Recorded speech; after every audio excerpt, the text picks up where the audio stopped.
Well, hello there.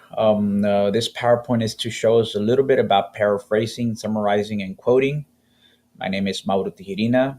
I'm a student at California Intercontinental University. This is GRC 600 Doctoral Academic Study and Writing. That's Dr. Rouse.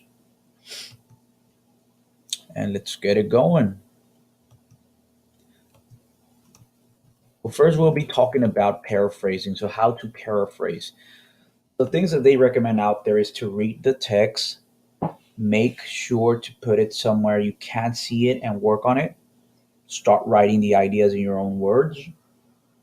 Check that what you wrote is not the same as the original. Now, if you happen to use exact words or phrases, make sure to write them as quotations. Lastly, if you find your words still looking like the original or slightly different, it is important that you return to work on it. Obviously, these I was able to get these pointers from Okano 2014.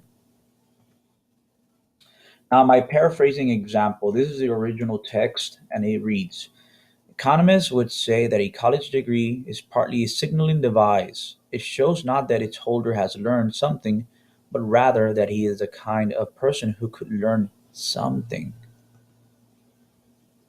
We paraphrase it by changing a few things here and there, making sure that we do not use the original text.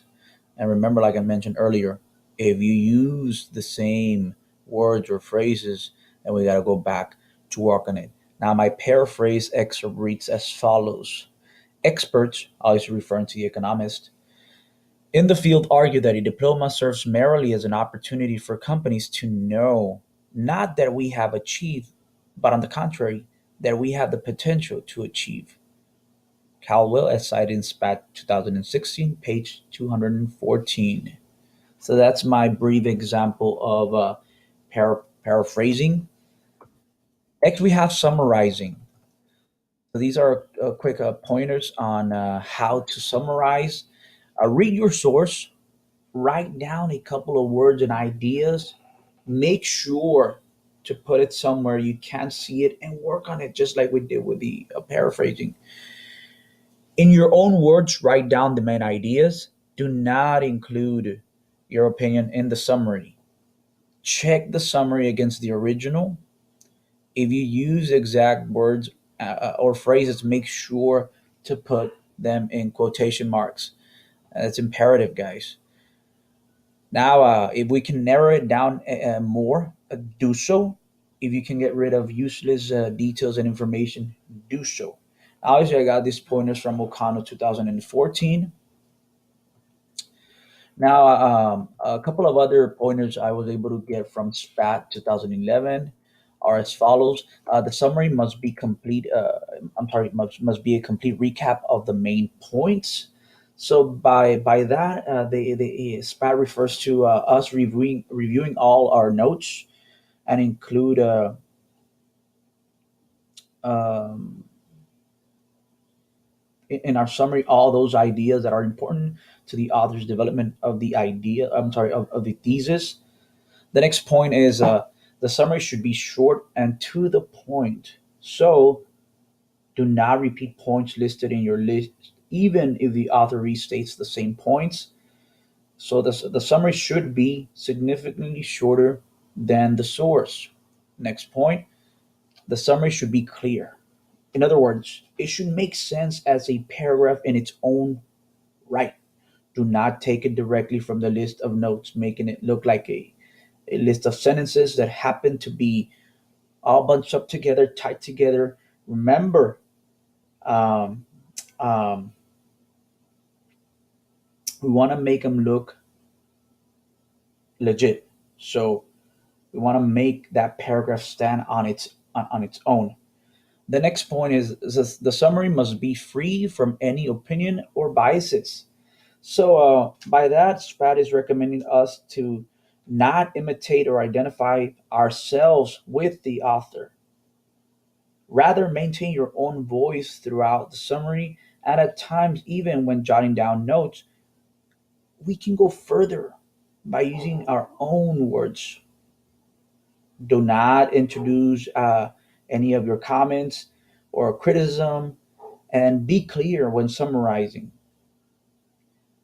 Got it? So those are my pointers, and I got obviously these from SPAT 2011. My example, again, it's the original text.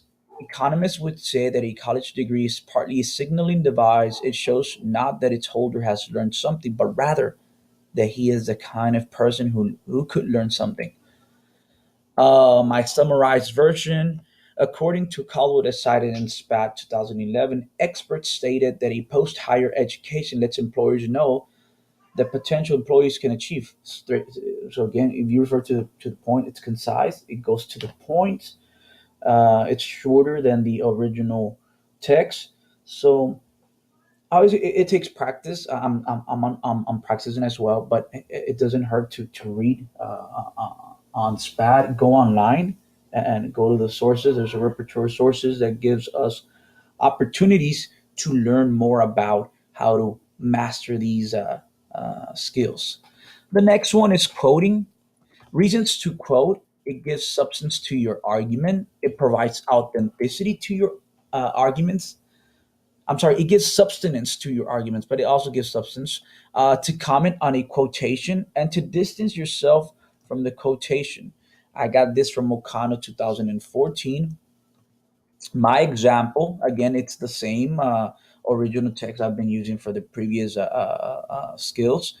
And it reads like economists could say that a college degree is partly a signaling device. It shows not that its holder has learned something, but rather that he is the kind of person who could learn something. My quote would be, according to Caldwell, as cited in SPAC 2011, a college degree is a signaling device. It shows not that its holder has learned something, but rather that he is the kind of person who could learn something. I cited. Um, and As you can see, make sure that you give credit to whomever who said it, so you won't be accused of plagiarizing. And though that's my brief example of how to quote. There's the original, you see it, and here is the quote.